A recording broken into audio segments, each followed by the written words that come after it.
buenas tardes compañeros. El día de hoy expondremos el tema del análisis de la película del retorno de Martin Guerrer y del texto de Aaron Gurevich.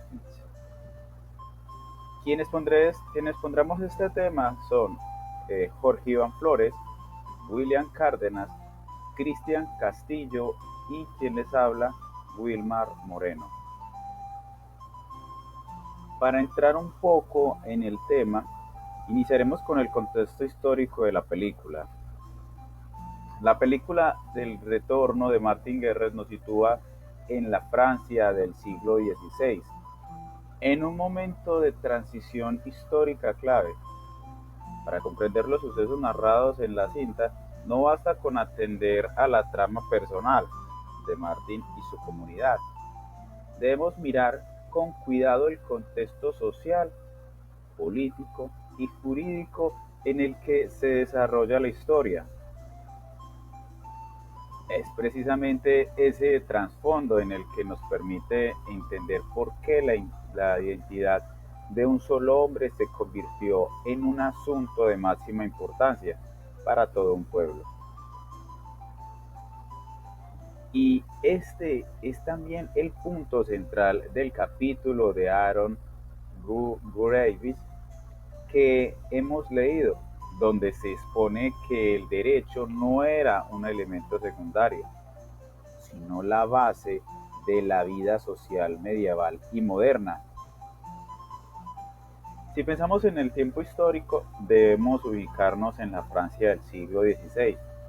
En ese periodo el país ya había dejado atrás a la larga y devastadora guerra de los 100 años, pero aún estaba marcado por tensiones sociales y económicas, pues el poder realmente comenzaba a fortalecerse y a centralizar las instituciones. Sin embargo, en la vida cotidiana de las comunidades campesinas, el peso de la costumbre y del derecho local seguía siendo mucho más fuerte que las leyes emitidas por el rey. Pero el orden estaba determinado por la tradición, por los acuerdos orales por los que los ancestros habían hecho y lo que la comunidad mantenía como norma, tal como lo señala Gurevich en las páginas iniciales de nuestro texto. El derecho medieval era la forma misma de existencia de la sociedad.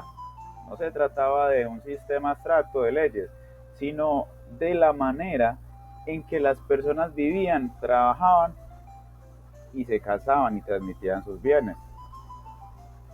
Pues en ese sentido, cuando en la película un hombre regresa diciendo ser Martin Guerrer, pues después de muchos años de ausencia, la duda sobre su identidad no es un simple malentendido doméstico, es un asunto realmente que compromete a toda la comunidad. Pensémoslo de esta manera: si un hombre es Martin, entonces tiene derecho a la tierra, a los bienes, a su esposa, Bertrand, y el linaje que de allí se deriva. Pero si no lo es, si es un impostor, entonces todos los contratos, todas las herencias y hasta la legitimidad de los hijos se ponen en cuestión. Pues la identidad personal, en este caso, en este contexto, se convierte en un asunto profundamente jurídico y social, porque de ella depende el equilibrio de toda la comunidad. Pasemos ahora al espacio histórico en el que se ambienta la película realmente. Dice que realmente es el pequeño pueblo de Arigat, que es en el suroeste de Francia, donde se trata de una comunidad cerrada, de carácter rural, donde todos se conocen y participan de una vida en común. La economía se basa en la tierra, en el trabajo agrícola, en los ritmos del campo. Pero además, La organización del poder en este tipo de pueblos se reparte entre varios. Por un lado está el señor feudal. Claro sabe, el señor feudal es aquel propietario de tierras y con autoridad sobre los campesinos o sobre todos aquellos de su mismo entorno. Por otro lado está la iglesia, que no solo dirige los asuntos religiosos, sino que también regula el calendario de la vida diaria, como el matrimonio, los contratos y hasta las festividades. Finalmente está la comunidad campesina, que a través de la costumbre y del acuerdo mantiene el orden cotidiano. Gurevich explica en que las relaciones jurídicas medievales se vivían principalmente en este nivel local, que los contratos eran orales, que los acuerdos se validaban con juramentos y la costumbre era más fuerte que cualquier documento escrito. Esto se refleja de manera magistral en la película. En Ariaga, en Artiaga, eh, el regreso de Martin Guerret no se vuelve en silencio, no se resuelve en silencio, sino a la vista de todos. Cada vecino recuerda, cada testigo aporta a su memoria y cada costumbre del pueblo entra en juego, pues la comunidad actúa como juez y guardiana de una entidad de miembros o de sus miembros, pues no es casual que las sospechas hacia el supuesto Martin empiecen a crecer precisamente cuando algunos miembros de la comunidad recuerdan detalles del pasado que no coinciden con la versión del impostor. Pero finalmente debemos destacar un aspecto esencial, que es la identidad comunitaria. Pues en la sociedad medieval y moderna, esa identidad, la identidad individual, no se concebía como hoy basada en documentos oficiales o en una noción autónoma del yo. La identidad dependía del reconocimiento social. Uno era quien los demás aceptaban que fuera. Gurevich lo dice claramente, el individuo medieval estaba definido por su pertenencia al grupo, ya fuera por su linaje, su parroquia o su vecindario. Pues la persona no podía existir socialmente si no era reconocida por la colectividad. Pues la película ilustra de una manera perfecta esa idea. Pues el impostor eh, logra convertirse en mártir guerrero en la medida en que la comunidad lo acepta y lo valida, mientras es reconocido por los demás, su identidad es creíble, pero en el momento en que la comunidad empieza a dudar, su identidad se desmorona y queda reducido a un simple impostor. En ese sentido, el retorno de Martin Guerret no nos cuenta solo un drama de impostura personal, nos muestra cómo funciona una sociedad entera, cómo el derecho y la costumbre que sostenían el orden y cómo la identidad era en realidad una construcción colectiva, cómo la historia no se entiende sin comprender ese contexto del siglo XVI, una Francia en transición pueblos campesinos regidos por la costumbre y un derecho que era al mismo tiempo ley, tanto moral como la religión.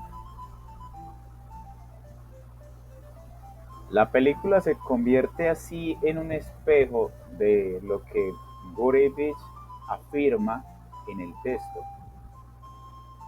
La vida medieval estaba construida sobre el derecho y la identidad de cada persona dependía de su lugar en la comunidad.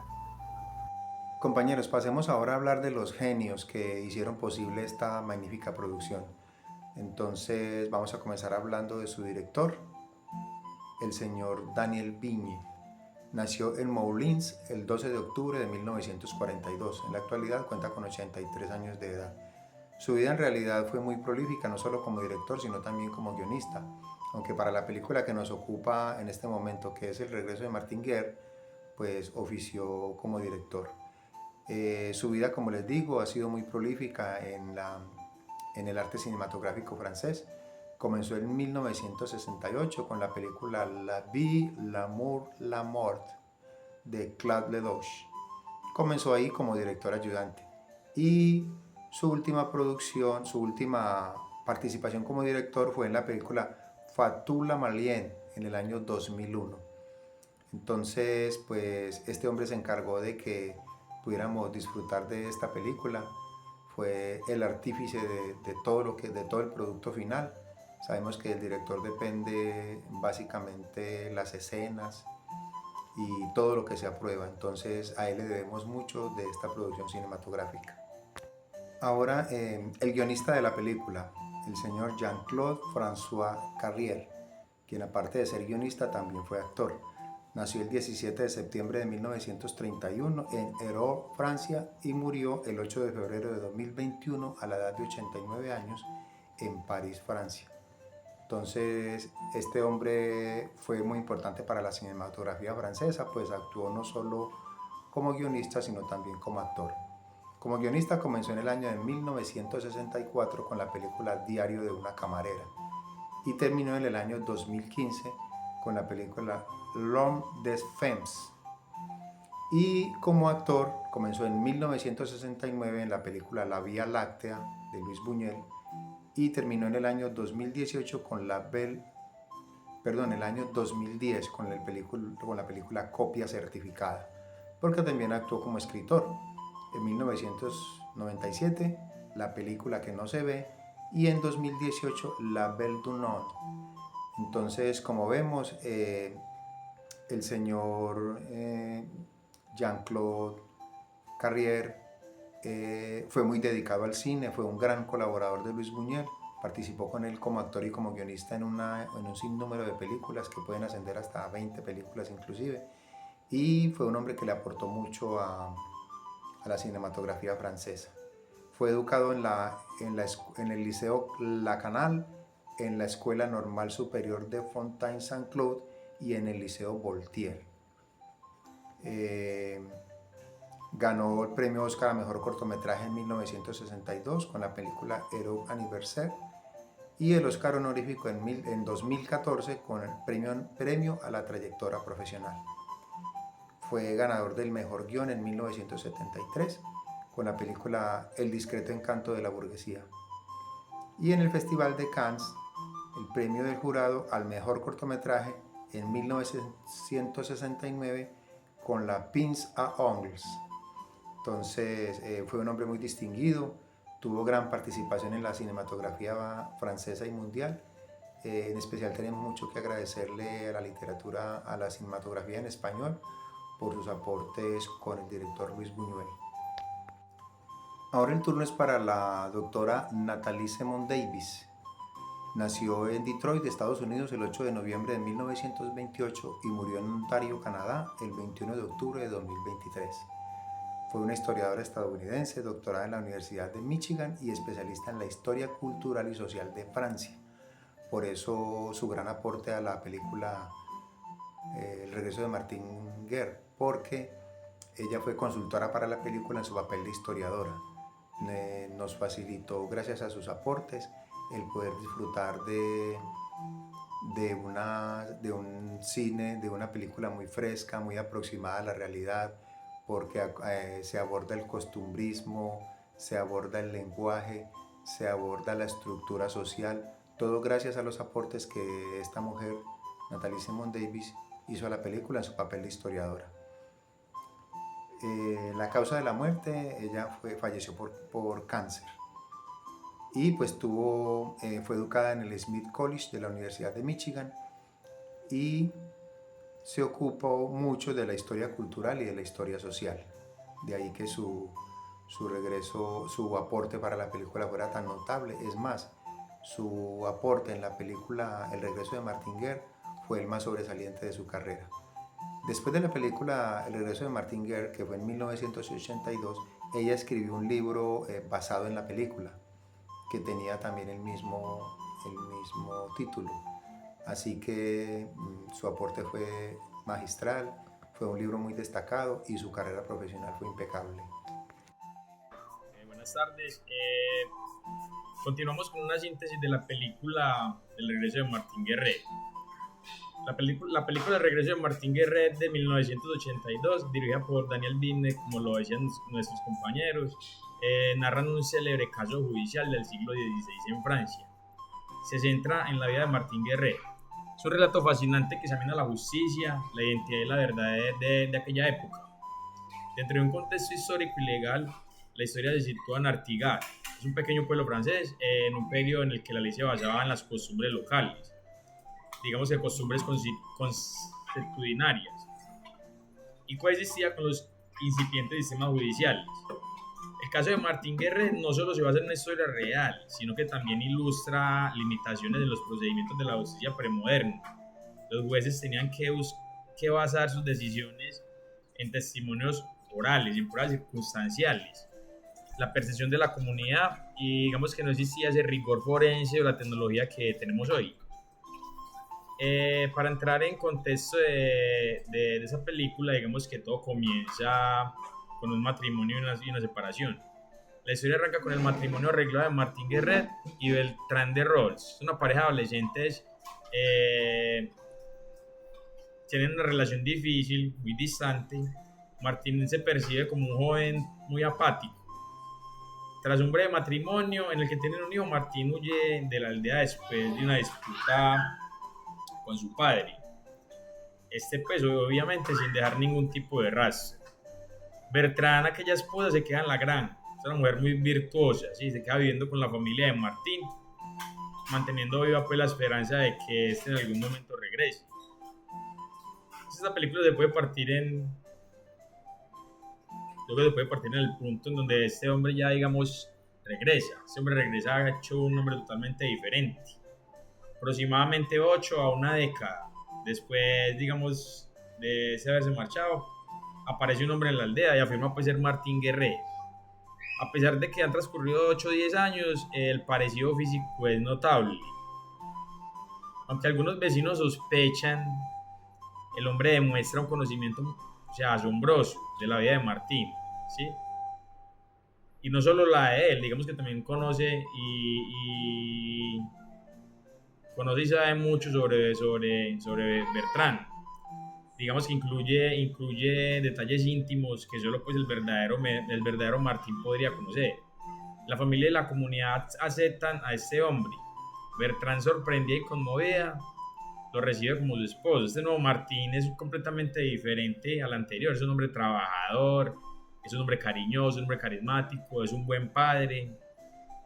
La felicidad y la granja, digamos que empieza un tema de prosperidad que pues tiene a la comunidad contenta y obviamente pues a Bertrand, ¿sí? Pues ya que pasar de un hombre apático a un hombre que ya pues le da, digamos, lo que se merece como esposa, pues obviamente la tenían pues muy feliz. Esta pareja ya tiene 2 hijas. La armonía se rompe cuando Pierre Guerre. ¿Quién es Pierre Guerre? Pierre Guerre es el tío de Martin, quien queda después de la muerte de su padre, queda pues comandando, digámoslo así, esa comunidad. Este hombre sospecha que que este tal Martín es un impostor a raíz de una disputa por una herencia, por la herencia precisamente que ha dejado el padre de Martín. El padre de Martín al morir, pues el tío ocupó este lugar. Pierre lo acusa de suplantación de identidad, ¿sí? Al pues ya reclamar sus derechos hereditarios, ya lo acusa de una suplantación. Este caso lo lleva hasta un tribunal. Este caso lo lleva a un tribunal. El nuevo Martínez sometió a un riguroso juicio. A lo largo del proceso se enfrentan testimonios de los aldeanos. Unos decían que sí, otros decían que no. A lo largo de este proceso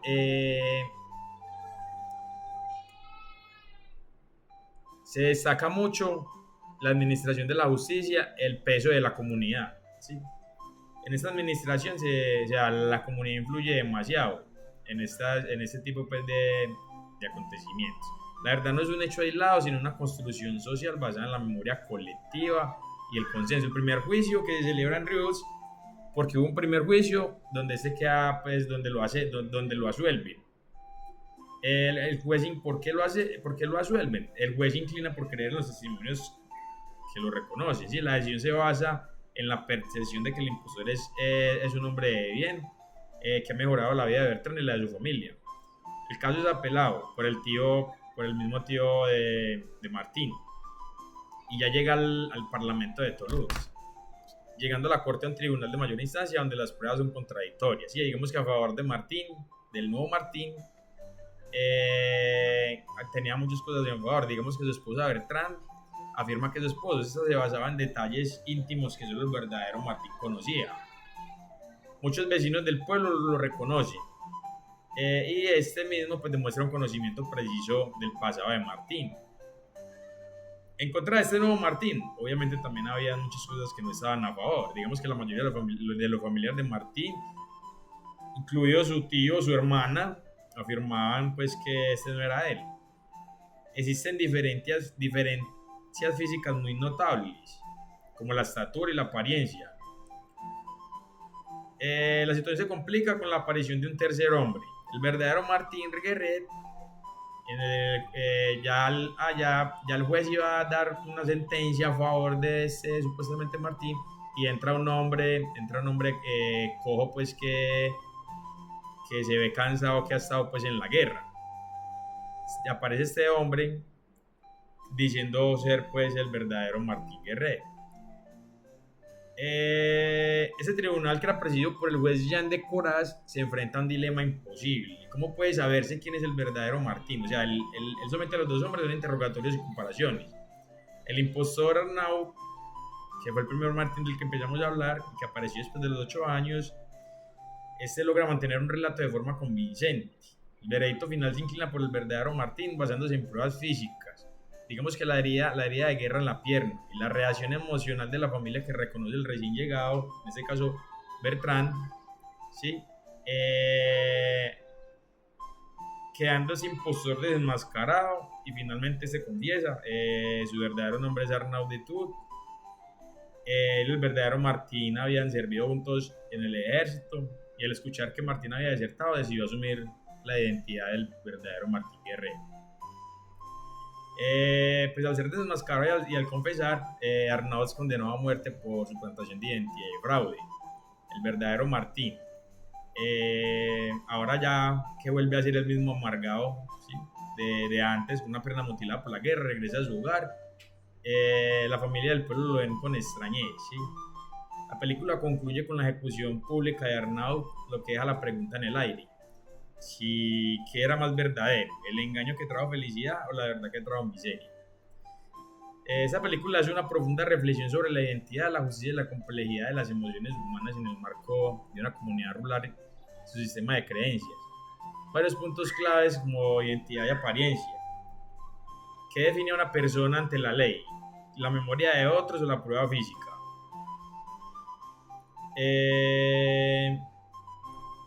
La justicia premoderna muestra cómo los tribunales funcionaban con pruebas limitadas y el peso de la opinión pública.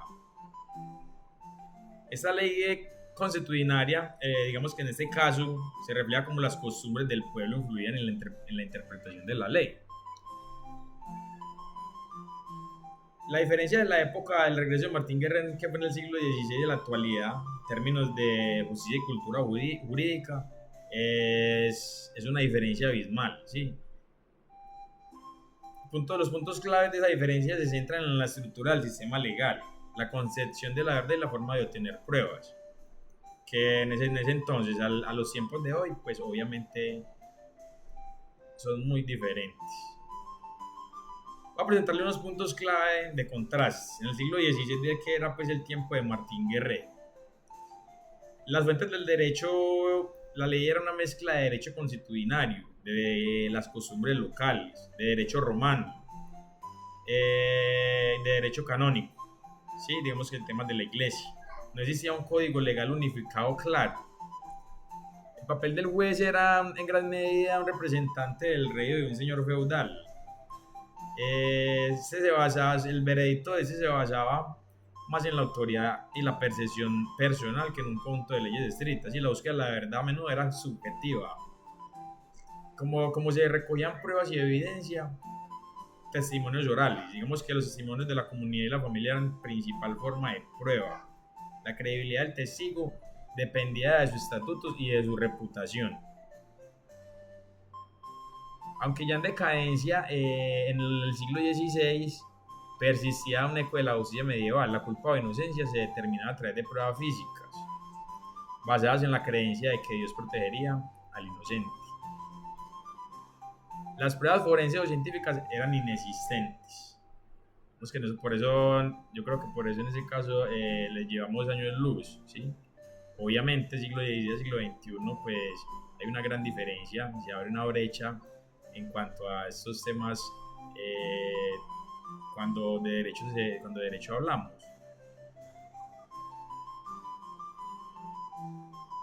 En la actualidad, digamos, haciendo contraste con estos puntos que ya les he mencionado pues, durante el siglo XVI, los sistemas jurídicos en este nuevo siglo se basan en códigos civiles, derecho común de jurisprudencia. La ley está codificada, está escrita y es de acceso al público. El juez es un profesional imparcial. La función de este es aplicar la ley de manera objetiva, a diferencia de la subjetividad que se manejaba en el siglo XVI. El poder está limitado por la Constitución y por la ley. El juez no busca una verdad moral, él busca una legal basada en pruebas presentadas. Tipo de pruebas presentadas, pruebas y evidencias. Tenemos pruebas periciales y forenses. La ciencia en la actualidad juega un papel importantísimo, fundamental. Las pruebas de ADN, las huellas dactilares, los análisis balísticos, la evidencia digital. Esas son herramientas comunes para establecer y facilitar hechos. La responsabilidad de probar culpabilidad recae en la fiscalía o la parte acusada. El acusado es considerado inocente hasta que se demuestre lo contrario. Aunque los testimonios siguen siendo importantes,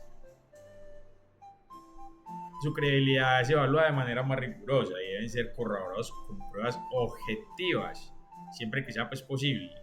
El rol de la comunidad, el sistema judicial es independiente de la opinión pública. Eso hay que subrayarlo y yo creo que no está de más volverlo a repetir. El sistema judicial es independiente de la opinión pública. ¿Sí? Vemos que eso es una diferencia muy particular en cuanto al siglo XVI, donde y era muy influyente pues el tema de todos los comentarios o de todo lo que pensara la comunidad. Si bien los medios de comunicación y la opinión pública pueden influir en el debate, la decisión judicial debe basarse únicamente en la evidencia presentada en el tribunal.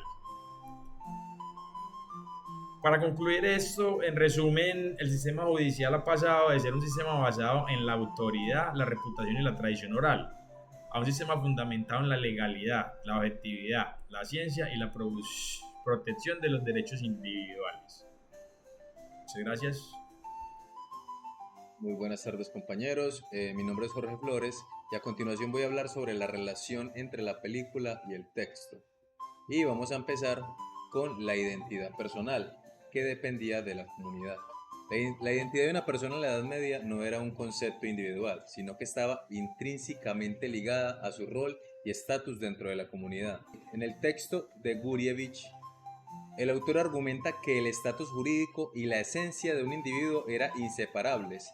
No existía la noción del individuo libre como la conocemos hoy, sino que una persona era ante todo un campesino, sacerdote o caballero. En la película, la identidad de Martin Guerre no se basa en un documento o en la memoria individual, sino en el reconocimiento de su comunidad.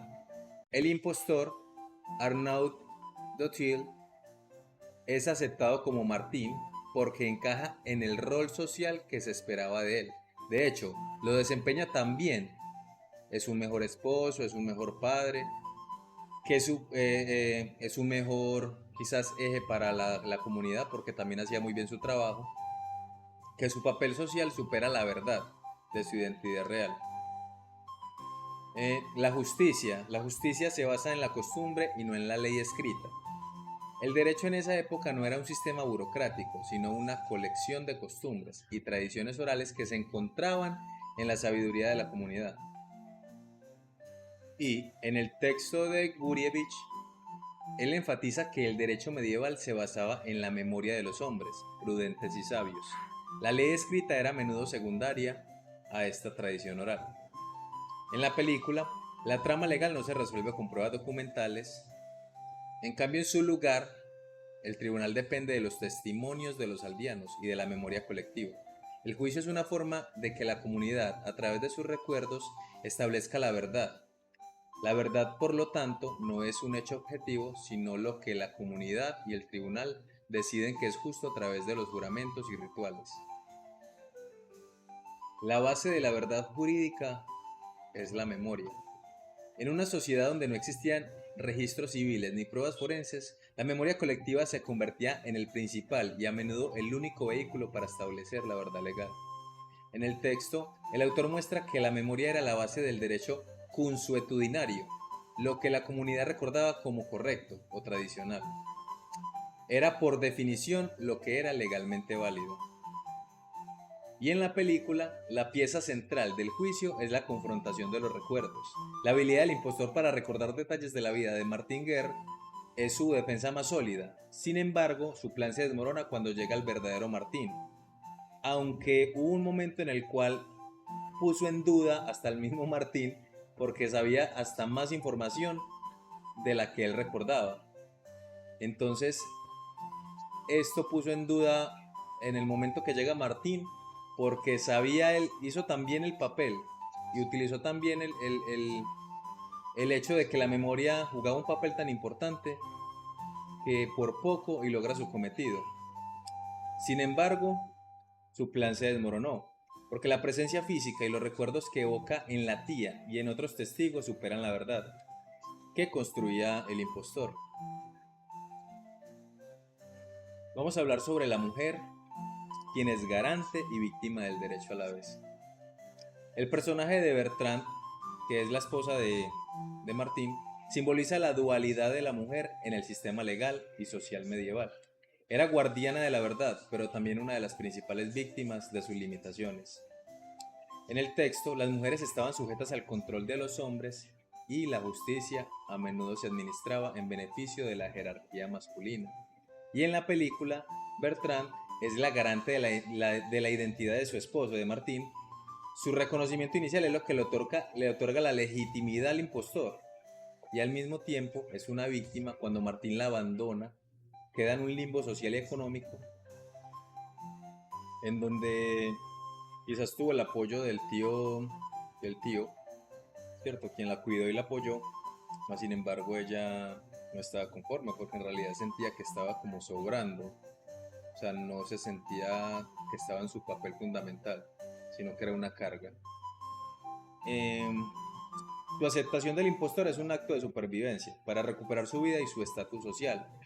Su dilema moral refleja las presiones extremas a las que estaban sometidas las mujeres en esa época.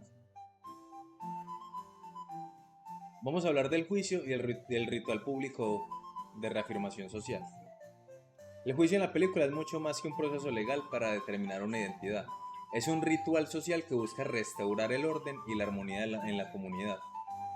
Y en el texto, el derecho era un vínculo que unía a todos los miembros de la sociedad. El ritual judicial servía para restablecer ese vínculo si se rompía. Y en la película, el conflicto del impostor amenazó la estructura del pueblo. El juicio final, con la confrontación de los dos hombres y la sentencia no solo resuelve el caso, sino que reafirma la autoridad de la costumbre y la jerarquía social sobre cualquier intento de engaño. Con esto nos damos cuenta de la cantidad de similitudes o relación que tiene la película y el texto, ya que ambos materiales abordan un mismo tema que es el tema de derecho, identidad y todo lo que tenga que ver con el tema judicial, ¿cierto? De esa época. Eh, claro está que creo que si no estoy mal en la película apenas estaban como saliendo de la época medieval, estaban entrando como al feudalismo y el texto se enfoca como más en la época medieval, pero en realidad no es que hubiese mucha diferencia, porque ambos tienen muchas similitudes y nos muestra el método, el método y las formas en las que resolvían sus problemas judiciales antes. Y es interesante ver cómo hemos avanzado como comunidad. Muchas gracias compañeros. A continuación el compañero William nos va a hablar un poquito de las conclusiones que llegamos. Ahora, compañeros, ¿qué podemos rescatar como conclusión después de haber visto la película? Que la película es un espejo valioso del mundo medieval premoderno. Recordemos que a comienzos del siglo XVI ya se estaba asomando el modernismo en la Francia de aquella época. Así que la película nos deja entrever la estructura social, los valores, la posición de las personas en la sociedad, las costumbres y todo aquello que marcó una época, el final de la época medieval y el comienzo de la era moderna en Francia.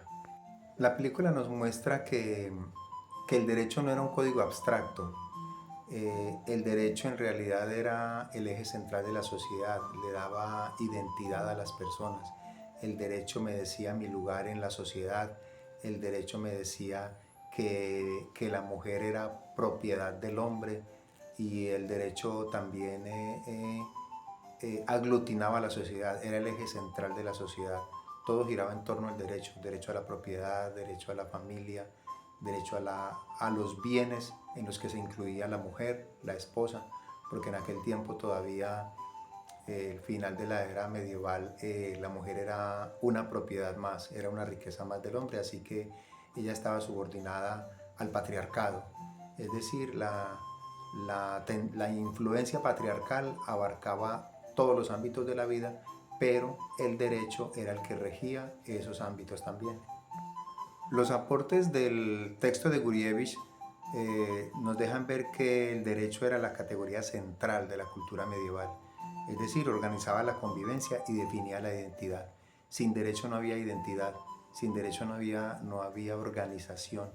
Entonces el derecho fue supremamente importante, aunque alrededor de él giraba mucho la oralidad, pero la sociedad estaba organizada de tal manera que el derecho era el eje alrededor del cual giraba la sociedad.